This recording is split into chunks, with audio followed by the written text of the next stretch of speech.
मुख्यमंत्री योगी आदित्यनाथ के दूसरे कार्यकाल में अब तक की सबसे बड़ी प्रशासनिक कार्रवाई 31 मार्च को देर शाम को हुई है, जिसमें सोनभद्र के डीएम को हटाया गया और जो दूसरी गाज है वो गाज़ियाबाद के एसएसपी पवन कुमार पर गिरी है, उनको भी सस्पेंड कर दिया गया। सोनभद्र के डीएम पर तो बाद में बात करेंगे, लेकिन सबसे पहले एसएसपी जो पवन कुमार हैं, जो गाज़ियाबाद के रहे हैं, उन्होंने आखिर ऐसी कौन सी खता की थी जिसके बिना पर उनको सस्पेंड किया गया, इसके बारे में बातचीत आज मैं आपके सामने करने आया हूं। पवन कुमार 2009 के आईपीएस हैं और अब तक तकरीबन 8-9 ज़िलों में वो रह चुके हैं। वो सबसे पहले तब सुर्खियों में आए थे जब जो बांदा का एक डाकू है बनखड़िया, उसका उन्होंने इनकाउंटर किया था। गाज़ियाबाद में आए हुए उनको 7 महीने हुए हैं और 7 महीनों के दौरान लगातार उनकी जो सत्ता में बीजेपी और आरएसएस के लोग हैं, उनसे उनकी अनबन लगातार चलती रही है और इसी को लेकर ये कहा जा रहा है कि उनको सस्पेंड किया गया। हालांकि मीडिया में ये खबरें चली कि भ्रष्टाचार के वजह से उनका सस्पेंशन किया गया है, लेकिन सूत्रों के हवाले से अगर हम आपको बताएं तो भ्रष्टाचार का कोई जिक्र नहीं है। उसमें 3 घटनाओं का जिक्र किया गया है।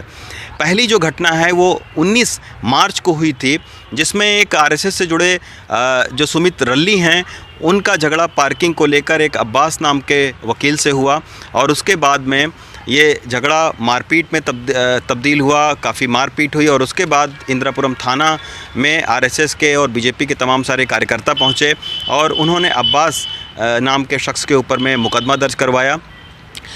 लेकिन जब जांच हुई और उस जांच में पुलिस ने सारे सीसीटीवी कैमरा स्थानीय लोगों से और जो मेडिकल रिपोर्ट मांगी गई, तो उस जांच के बाद में पता चला कि जो अब्बास नाम का शख्स है, इसको ही काफ़ी चोटें आईं और उसने अपने आत्मरक्षा में पिस्टल निकाली थी जो कि लाइसेंसी थी।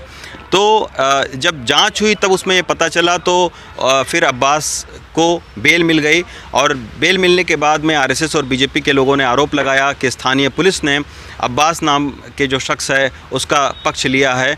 तो ये कहीं ना कहीं एक ऐसी घटना थी जिस पर तमाम सारे आरोप जो है वो पवन कुमार के ऊपर लगे। दूसरी घटना का जिक्र है, होली के दिन अर्थला में आपस में झगड़ा हुआ और उसके बाद में तनाव फैला। तीसरी जो घटना का जिक्र किया गया है सस्पेंशन लेटर में, उसमें किराना एक दुकानदार का वीडियो वायरल हुआ था। तो इन 3 घटनाओं का जिक्र करके फिर ये कहा गया कि जो सुपरविज़न है, अपराध पर जो अंकुश है, वो नहीं लगा पाने के चलते पवन कुमार को सस्पेंड किया जाता है। एक आईपीएस के लिए सस्पेंशन इस आधार पर होना एक बहुत बड़ी बात है। तो इसी के चलते हमने इसकी तहकीकात करने की कोशिश की कि आखिर क्या माजरा रहा है।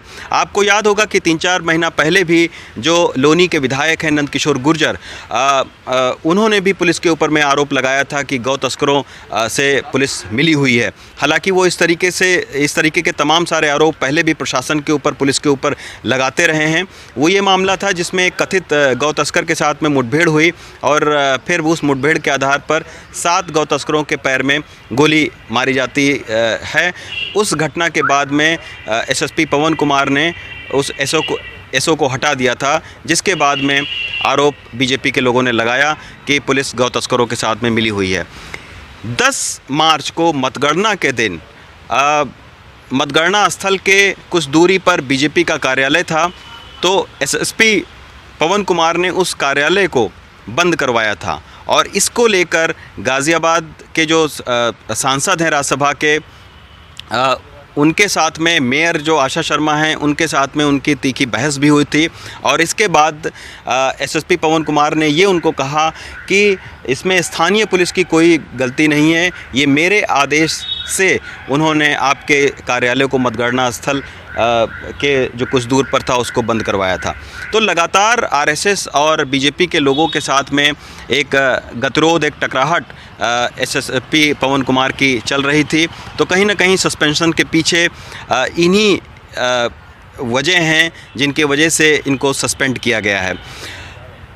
आम तौर पर जो पहला कार्यकाल था योगी आदित्यनाथ का, उसमें लगातार जो कार्यकर्ता हैं, जो बीजेपी के नेता हैं, वो ये आरोप लगाते रहे हैं और ढके छुपे कहते रहे हैं कि जो मुख्यमंत्री हैं उन्होंने प्रशासनिक जो अधिकारी हैं उनको ज़्यादा वो ताकत देते रहे हैं, वो स्थानीय नेताओं की सुनते नहीं हैं। तो शायद इसीलिए जो दूसरा कार्यकाल है उसमें योगी आदित्यनाथ ने एक मैसेज देने की कोशिश की और ये कहा कि एक तो अपराध पर अंकुश और दूसरा क्या है, जो स्थानीय कार्यकर्ता हैं, जो स्थानीय नेता हैं, उनकी भी बातों को प्रशासनिक अधिकारी ध्यान से सुने और उनके मुताबिक काम करें। ये एक संदेश भी देने की कोशिश की गई है सोनभद्र के डीएम और एसएसपी गाज़ियाबाद को हटाए जाने के बाद में।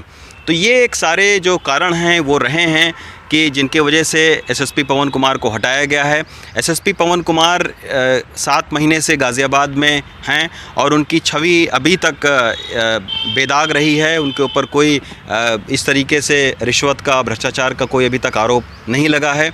लेकिन ये घटना 19 मार्च को जो हुई, जो आरएसएस के कार्यकर्ता सुमित रल्ली और अब्बास नाम के वकील के साथ में हुई, तो ये एक मुख्य घटना थी जिसके बाद में वो आरएसएस और बीजेपी के स्थानीय नेताओं के निशाने पर आ गए और कहीं ना कहीं उसी शिकायत के आधार पर पवन कुमार को सस्पेंड किया गया है। अब देखना होगा कि इस घटना के बाद में क्या पुलिसिंग के मामले में सुधार होता है।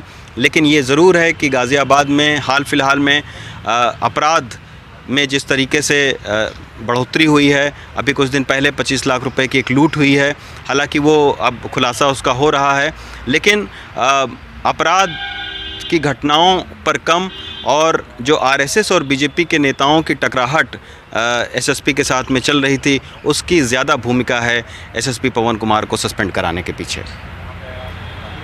गाज़ियाबाद से रवीश रंजन शुक्ला, एनडीटीवी इंडिया।